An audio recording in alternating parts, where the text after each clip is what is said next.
2 Kings 13. Now the 23rd year of Joash, son of Ahaziah, sovereign of Yehudah, Jehoahaz, son of Jehu, began to reign over Israel and Shomeron, and reigned 17 years. And he did evil in the eyes of Jehovah, and followed the sins of Jeroboam, son of Nebat, who had made Israel sin. He did not turn away from them. And the displeasure of Jehovah burned against Israel, and he gave them into the hand of Hazael, sovereign of Aram, and into the hand of Benhadad, son of Hazael, all the days. Then Jehoahaz sought the face of Jehovah, and Jehovah listened to him, for he saw the oppression of Israel, because the sovereign of Aram oppressed them. And Jehovah gave Israel a savior, so that they came out from under the hand of Aram, and the children of Israel dwelt in their tents as before. However, they did not turn away from the sins of the house of Jeroboam, who had made Israel sin, but walked in them. Moreover, the Asherah also remained in Shomeron.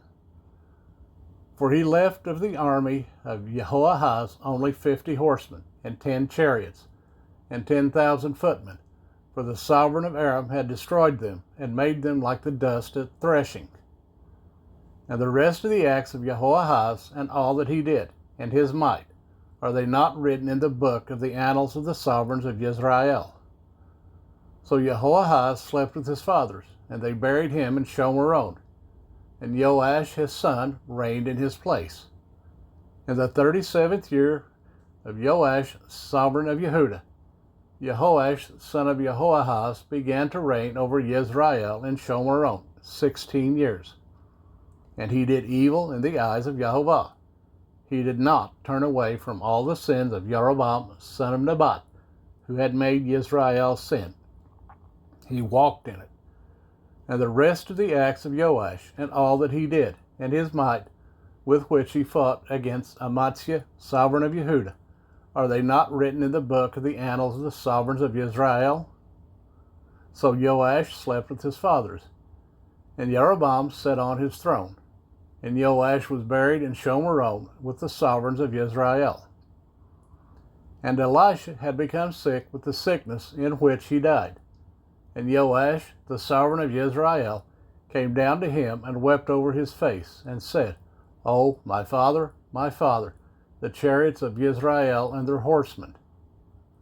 And Elisha said to him, Take a bow and some arrows. And he took a bow and some arrows. And he said to the sovereign of Israel, Place your hand on the bow.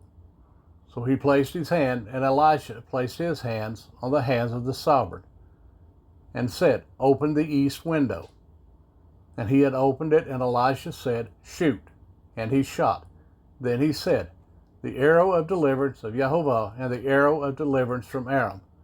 For you shall smite Aram at Aphek until it is finished. Then he said, Take the arrows. And he took them. And he said to the sovereign of Israel, Strike the ground. And he struck 3 times, and stopped. And the man of Elohim was wroth with him, and said, You should have smitten 5 or 6 times. Then you would have smitten Aram till its utter destruction. But now you shall smite Aram only 3 times. And Elisha died, and they buried him. And the raiding bands from Moab came into the land in the spring of the year. And it came to be, they were burying a man, and there they saw a raiding band, and cast the man in the tomb of Elisha. And the man fell and touched the bones of Elisha, and came to life and stood on his feet. And Hazael, sovereign of Aram, oppressed Israel all the days of Jehoahaz.